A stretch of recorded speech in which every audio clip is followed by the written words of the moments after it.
Okay, Algebra, we are going to continue on our journey here as we get better at solving equations. We're going to need to do that a lot. So today we're getting out of the one-step equations and into two-step equations. And to look at that, I'm going to look at something that's not math-related at all. So I know that a lot of you aren't driving yet, and you probably haven't had to change a tire, but it's good to know how to do it anyway. So to change a tire, the first thing we have to do is take the tire off. So to take the tire off, we have to jack up the car, then we get out our tire iron and loosen the lug nuts, and then we take the tire off. And then we get the new tire, we put that on, we tighten the lug nuts, and then we jack down the car because we don't want to, try to drive the car away while it's still jacked up in the air. So notice something. We went in one direction, and then to undo that, we started at the bottom. So we went in what I would call an inverse set of directions. And solving equations is exactly the same way. If you can think about performing operations on a number and getting an answer out, so like order of operations, PEMDAS, then to undo those, we need to go in an inverse order. We need to go in opposite order. So let's look at that. Let's look at the equation 3x plus 4 is equal to 22. And let's talk about how we would get to that 22. So I've got some number. We'll just call that number x. And whatever that number is, I multiplied it by 3. Because order of operations says that I have to do multiplication before addition. And then I add 4 to whatever number I got there, and I got 22 as the answer. So I multiplied, and then I added. That's how I would take my x, and my x would become a 22. But I don't know what x was. So if I want to solve for x, I need to go in reverse order, and I need to do the inverse of everything.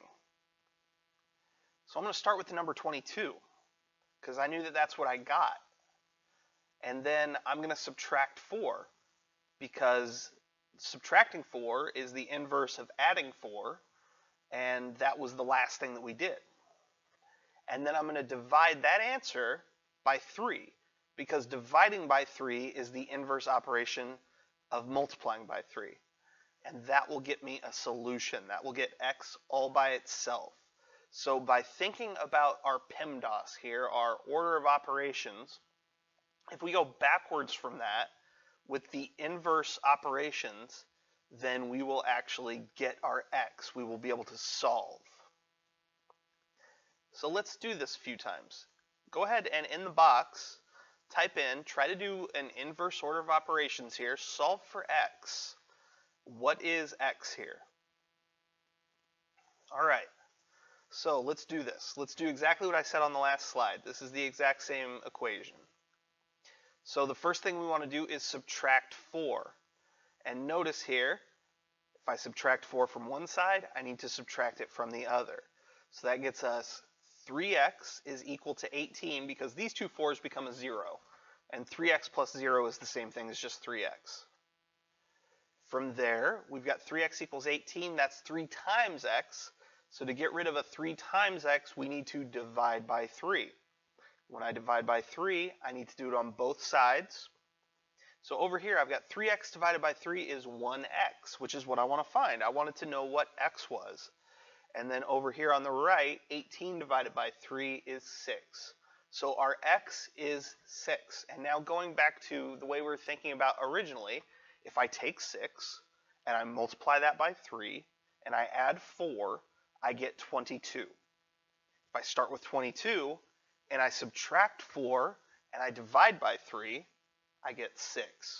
So forward operations, inverse operations. We're doing the inverse to figure out what our original number was. Okay, let's do another one. We've got a fraction here. No big deal though. We can deal with that. Multiplicative inverses, that sort of thing. Okay, so in the box, type in what is x.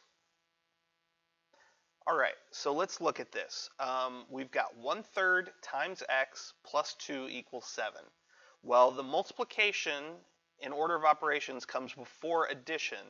So that means that I want to undo the addition first because I'm going in reverse order. So the first thing I need to do is subtract 2. If I subtract it from one side, I need to subtract it from the other. So I go 1/3 x plus 2 minus 2. That's just a 1/3 x. And then 7 minus 2, that's a 5. Now, to get rid of that 1/3, I need to multiply by the multiplicative inverse. The multiplicative inverse of 1 over 3 is 3 over 1, or just 3. So I'm going to multiply both sides of this equation by 3. 3 times 1/3 times x is just an x, which is what we wanted to know. And then 3 times 5 is 15. So going back up to the top here and putting it in regular order of operations, if I take 15 times 1/3, that's 5, and 5 plus 2 is 7. So 1/3 x plus 2 equals 7 only when x is equal to 15. And that's what we did. We solved the equation. We found what value of x is true here. Okay, last one. 4x minus 2 equals 14. What's the answer to this? Okay, we've got 4 times x, and then we're subtracting 2. So to go in reverse operations, if we want to undo that 2, that minus 2, we need to do a plus 2. So 4x minus 2 plus 2 is equal to 14 plus 2. That gets us 4x is equal to 16. And to undo that 4 times x, to find the inverse there, we need to divide by 4. So 4x divided by 4 is equal to 16 divided by 4. And that would mean that x is equal to 4. If I take a 4 and I multiply it by 4, and then I subtract 2, I get 14. And 4 is the only answer I can put in there for x that works. Alright, so that's our first little dip into two-step equations there. So make sure you bring me questions if you have any. We're going to get lots of practice on these for basically the whole rest of the time you're in high school. And I will see you next time.